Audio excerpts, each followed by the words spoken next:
ಆಚಾರ್ಯಂ ಪರಮಾಚಾರ್ಯಂ ಶಂಕರಂ ಲೋಕಶಂಕರಂ ಶ್ರೇಯಪ್ರಾಪ್ತಿ ನಿಮಿತ್ತಾಯ ಸದ್ಗುರುಂ ಪ್ರಣತೋಸ್ಮ್ಯಹಂ. ಇದೊಂದು ಪುಣ್ಯದ ಕೆಲಸವನ್ನು ಶ್ರೀ ಸಂಸ್ಥಾನ ನನಗೆ ಒದಗಿಸಿಕೊಟ್ಟಿತು. ನಾನು ಅಂದುಕೊಂಡೆ ಬಿಡುಗಡೆ ಆಯಿತು ಅಂತ. ಅಂದರೆ ಪುಸ್ತಕ ಬಿಡುಗಡೆ ಮಾಡಿ ಅಲ್ಲಿ ಕೂತ್ರೆ ಮತ್ತು ನಮ್ಮನ್ನು ಕಟ್ಟಿ ಹಾಕಿದ್ದಾರೆ ಅವರು. ಹೌದು, ಅವರು ಕಟ್ಟಿ ಹಾಕಿದ್ರೆ ಮಾತ್ರ ನಾವು ಸರಿಯಾಗಿರ್ತೇವೆ. ಇದು ಭಾವರಾಮಾಯಣ. ಭಾವೇಶು ವಿದ್ಯತೆ ದೇವ ತಸ್ಮಾತ್ ಭಾವೋ ಹಿ ಕಾರಣಂ. ನಾವು ಕಲ್ಲನ್ನು ಪೂಜೆ ಮಾಡುವವರು, ಕಟ್ಟಿಗೆಯನ್ನು ಪೂಜೆ ಮಾಡುವವರು. ಆದರೆ ದೇವರು ಎಲ್ಲಿದ್ದಾನೆ ಅಂತ ಕೇಳಿದರೆ ಭಾವದಲ್ಲಿದ್ದಾನೆ ಅಂತ. ಭಾವನೆಯೇ ಇಲ್ಲದೆ ಇದ್ದವರು ಏನು ಪೂಜೆ ಮಾಡಿದರೆ ಏನೂ ಪ್ರಯೋಜನ ಇಲ್ಲ. ಹಾಗಾಗಿ ಇಂತಹ ಒಂದು ದಿವ್ಯ ಸಂದೇಶವನ್ನು ಹೊತ್ತ ಈ ಕೃತಿ ಎಷ್ಟು ಸಂತೋಷ ಕೊಡುವ ಕೃತಿ. ಸಂತೋಷದಾಯಕ ಯಾಕಂದ್ರೆ ಕಾವ್ಯದ ಉದ್ದೇಶವೇ ಆನಂದ ಕೊಡುವುದು ಅಂತ. ಆನಂದಂ ಬ್ರಹ್ಮೇತಿ ವ್ಯಜಾನಾತ್ ಆನಂದಾದೇವ ಜಾತಾನಿ ಜೀವಂತಿ ಆನಂದಾದೇವ ಜೀವಂತಿ. ಎಲ್ಲ ಅದರಿಂದ ತಾನೇ, ಆನಂದದಿಂದಲೇ ಪ್ರಪಂಚ. ಆ ಆನಂದ ಶೋಧನೆಯೇ ಕಾವ್ಯದ ಉದ್ದೇಶ. ಈ ಭಾವರಾಮಾಯಣದಲ್ಲೂ ಇದನ್ನೇ ನಾನು ಕಾಣ್ತೇನೆ. ಅವರು ನಮಗೆ ಕೊಟ್ಟ ಈ ಕೃತಿಯನ್ನು ಓದ್ತಾ ಇದ್ದರೆ ಮತ್ತೊಂದು ಸಲ ಓದಬೇಕು ಅಂತ ಅನಿಸ್ತದೆ. ನಿಮಗೆ ಎಷ್ಟು ಜನ ಓದಿದ್ದೀರೋ ಇಲ್ವೋ ಗೊತ್ತಿಲ್ಲ. ಪುಸ್ತಕವನ್ನು ಭಕ್ತಿಯಿಂದ ಭಕ್ತಿ ಭಾವ ಅಂತ ಹೇಳಿ ಪೂಜೆ ಮಾಡೋದು ಬೇರೆ ವಿಷಯ.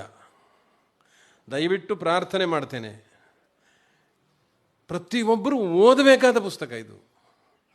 ಭಾಷೆ ಎಷ್ಟು ಸರಳ, ಎಷ್ಟು ಸುಂದರ. ನೀವು ಅವರೆಲ್ಲ ಪ್ರವಚನ ಕೇಳಿದ್ದೀರಿ. ಅದರ ಬರವಣಿಗೆಯಲ್ಲಿ ಎಷ್ಟು ಅದ್ಭುತವಾದ ಸಂಗತಿಗಳೆಲ್ಲ ಬಂದಿವೆ.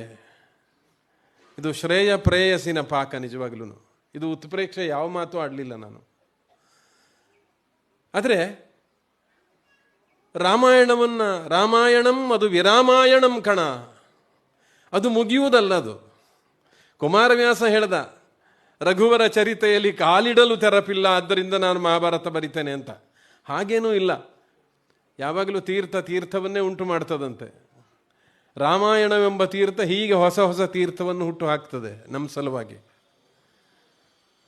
ಭಾವರಾಮಾಯಣ ಈ ದೃಷ್ಟಿಯಿಂದ ಒಂದು ಇಡೀ ವಾಲ್ಮೀಕಿಯ ಭಾವ ಏನು ಅನ್ನೋದುಂಟು ಅದರಲ್ಲಿ. ಕಥೆ ಅರ್ಥ ಆಗೋದು ಬೇರೆ, ಅದರಲ್ಲಿರುವ ಎಷ್ಟೋ ಸೂಕ್ಷ್ಮಗಳನ್ನು ನಮಗೆ ಶ್ರೀಮುಖದಿಂದ ಹೀಗೆ ಬಂದದೆ. ಅದು ವಾಲ್ಮೀಕಿ ರಾಮಾಯಣವನ್ನು ಎಲ್ಲರೂ ಓದಬೇಕು.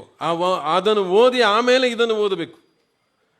ಆವಾಗ ನಿಮಗೆ ಹೆಚ್ಚು ಸ್ವಾರಸ್ಯ ಸಿಗ್ತದೆ. ಕತೆ ಹೇಳುವ ಶೈಲಿ ಕೂಡ ಬೇರೆ ಥರದ್ದು ಇದು. ಕೆಲವು ಸಲ ನನಗನ್ನು ಓದ್ತಾ ಇದ್ರೆ ಅದ್ಭುತವಾದ ಕನ್ನಡದ ಕಾದಂಬರಿ ಅಂತ ಅನಿಸ್ತದೆ. ಸಂಸ್ಕೃತ ಕಾದಂಬರಿ ಅಲ್ಲ, ಸಂಸ್ಕೃತ ಕಾದಂಬರಿಯ ಶೈಲಿ ಅದು ಬೇರೆ ಥರದ್ದದು. ಅದು ವಿದ್ವಾಂಸರಿಗೆ ಸರಿ. ನಮ್ಮೆಲ್ಲರ ವಿದ್ವಾಂಸರ ಹಾಗೆ ವೇಷ ತೊಟ್ಟುಕೊಂಡವರಿಗಲ್ಲ.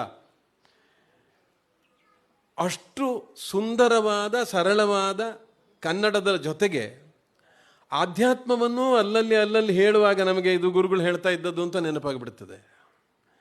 ಯಾಕೆಂದರೆ ನೀವೆಲ್ಲ ಕೇಳಿದ್ದೀರೋ ಇಲ್ವೋ, ಶೇಣಿ ರಾಮಾಯಣ ಅಂತ ಒಂದಿದೆ. ಅದರಲ್ಲಿ ಅದನ್ನು ಸಂಗ್ರಹ ಮಾಡಿದವನು ನಾನೇನೆ. ಇಡೀ ಬೇರೆ ಬೇರೆ ಪಾತ್ರಗಳು ಮಾತಾಡ್ತವೆ, ಆದರೆ ಇಡೀ ಎಲ್ಲ ಪಾತ್ರಗಳು, ಅಂದರೆ ಶೂರ್ಪನಖಿ ಅಂತ ಪಾತ್ರ ಕೂಡ ಅದ್ವೈತವನ್ನು ಹೇಳ್ತದೆ. ಇವತ್ತು ಅದ್ವೈತ ಪೀಠದಲ್ಲಿದ್ದ ಆಚಾರ್ಯರು ಇಡೀ ಕಥೆಯನ್ನು ಹೇಳುವುದಕ್ಕೆ ಯಾವ ಉದ್ದೇಶ ಇರಬಹುದು? ಇಂತಹದ್ದೊಂದು ತಾತ್ವಿಕವಾದ ಚಿಂತನೆಯನ್ನು ಮನೆ ಮನೆಗೆ ಮುಟ್ಟಿಸುವ, ಮನಸ್ಸಿಗೆ ಪ್ರಚೋದನೆ ಕೊಡುವುದಕ್ಕಾಗಿ ಈ ಕೃತಿ ಹೊರಟಿದೆ. ಇದರ ಆರಂಭಿಕದಿಂದ ಇವತ್ತಿಗೆ 8ನೇದು.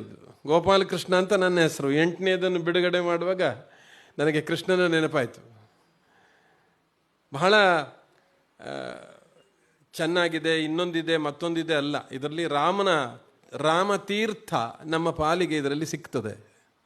ಆದ್ದರಿಂದ ದಯವಿಟ್ಟು ಎಲ್ಲರೂ ಭಾವರಾಮಾಯಣವನ್ನು ಓದಬೇಕು. ಗುರಿಕಾರರಿಗೆಲ್ಲ